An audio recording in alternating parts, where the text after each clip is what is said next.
Champion ఈ movie start అయింది చూస్తున్నా ఇద్దరు బొగడగాళ్ళు ఫ్రీ ఫైర్ గేమ్ ఆడుకుంటున్నారు.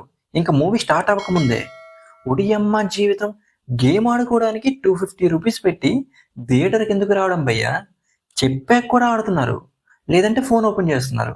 ఇంక ఈ మూవీ చూసాక నాకు ఎలా అనిపించిందంటే అంత కిక్ ఇవ్వలేదు, జస్ట్ యావరేజ్ అనిపించింది. ఎందుకంటే ఇలాంటి స్టోరీస్ చాలా చూసాం, దానికి తోడు చాలా లెంగ్త్ ఉంది సినిమా. మెయిన్గా ఫస్ట్ హాఫ్ తేడా కొట్టేసింది. Hello all, welcome to my channel Nomadic cinema.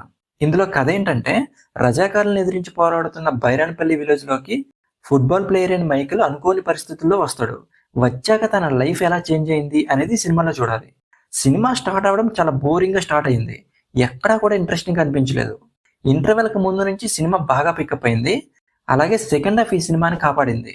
Last 20 minutes cinema చాలా బాగా అనిపించింది, అలాగే క్లైమాక్స్ కూడా బాగానే వర్కౌట్ అయింది. ఎమోషనల్గా ఇంకా మంచి సీన్స్ పడుంటే బాగుండేది, అంత ఎఫెక్టివ్గా లేవు ఉన్న సీన్స్ కూడా. క్లైమాక్స్ ముందు ఒక స్టార్ హీరో క్యామియో ఉంటుంది, అక్కడ తను చెప్పే డైలాగ్స్ చాలా బాగా అనిపించాయి. మిక్కీ జే మేయర్ ఇచ్చిన సాంగ్స్ అండ్ బీజం పర్లేదు, బాగానే ఉన్నాయి. ఇంకా రోషన్ చాలా బాగా యాక్ట్ చేశాడు, తనకి మంచి స్క్రీన్ ప్రెజెన్స్ ఉంది. మంచి స్టోరీస్ సెలెక్ట్ చేసుకుంటే టాప్ హీరో అయ్యే ఛాన్సెస్ చాలా ఉన్నాయి. ఇంకా హీరోయిన్ అండ్ మిగిలిన వాళ్ళు పర్లేదు, బాగానే చేశారు వాళ్ళకి ఇచ్చిన రోల్స్లో. డైరెక్టర్ ప్రదీప్ అద్వైతం ఒక మంచి స్టోరీనే తీసుకున్నారు, కానీ దాన్ని హార్డ్ హిట్టింగ్గా చెప్పడంలో ఫెయిల్ అయ్యారు.